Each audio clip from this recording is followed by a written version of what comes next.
Hello friends, you are welcome to my YouTube channel basics A to Z. दोस्तों, ये मेरा फटाफट GK का सामान्य विज्ञान का छठा वीडियो है। तो टाइम को वेस्ट ना करते हुए 5 मिनट में 15 क्वेश्चन करते हैं हम लोग। पहला क्वेश्चन है, किसी तारे का रंग दर्शाता है। तो किसी तारे का रंग दर्शाता है कि उसका टेम्परेचर कितना है, मतलब ताप कितना है।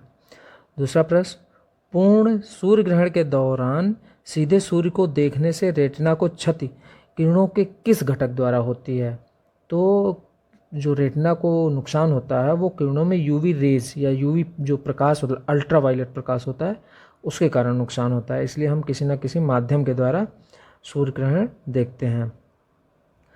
थर्ड क्वेश्चन, जब प्रकाश एक माध्यम से दूसरे माध्यम में जाता है तो निम्न में से कौन चीज़ उसकी अपरिवर्तित रहती है। 4 ऑप्शंस दिए हमें, प्रकाश की तीव्रता, वेग, तरंगदैर्घ्य या आवृत्ति यानी कि फ्रीक्वेंसी। तो उसकी जो है फ्रीक्वेंसी जो है अपरिवर्तित रहती है, इसमें कोई फर्क नहीं पड़ता है। आवृत्ति यानी कि फ्रीक्वेंसी।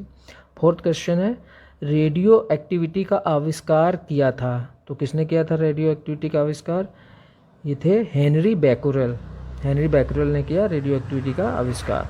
फिफ्थ क्वेश्चन, जब किसी पिंड को चंद्रमा से पृथ्वी पर स्थानांतरित किया जाता है तो क्या होता है। तो पृथ्वी पर उसका भार बढ़ जाता है, लेकिन मात्रा यानी कि मास वही सेम रहता है, अपरिवर्तित रहता है। सिक्स्थ क्वेश्चन, जर्मन सिल्वर में चांदी का प्रतिशत होता है। तो जर्मन सिल्वर में चांदी का प्रतिशत होता है 0%। इसमें वाकई में कापर 50%, जिंक 35% और निकिल 15% होता है। इससे मिलके जो धातु बनती है उसको कहते हैं जर्मन सिल्वर, लेकिन इसमें सिल्वर नहीं होती है। 7th क्वेश्चन, क्रायोलाइट किसका अयस्क है। तो क्रायोलाइट एल्युमिनियम का अयस्क है। 7th क्वेश्चन, अल्फा कैरोटीन नामक प्रोटीन उपस्थित रहती है। तो ये ऊन में यानी कि जानवरों के बालों में होती है अल्फा कैरोटीन। 8वां प्रश्न है, ट्यूमर की पहचान हेतु प्रयुक्त रेडियोधर्मी समस्थानिक है। तो ये है आर्सेनिक 74। और दूसरे भी रेडियो समस्थानिक होते हैं, आयोडीन 131 जो कि थायराइड में कोई भी विकार हो उसका, और ब्रेन ट्यूमर में भी यूज किया जाता है। और कोबाल्ट 60 कैंसर के लिए यूज किया जाता है। सोडियम 24 ब्लड सर्कुलेशन और रक्त का थक्का वगैरह के लिए यूज किया जाता है।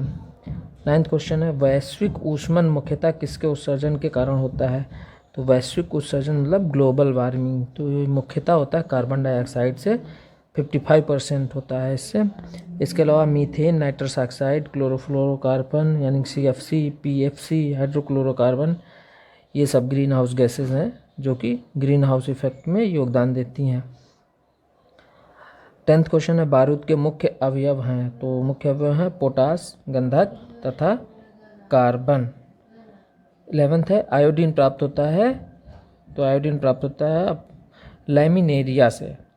12th, सबसे बड़ा अकशेरुकी यानी कि इनवर्टिब्रेट है, तो वो है स्क्विड।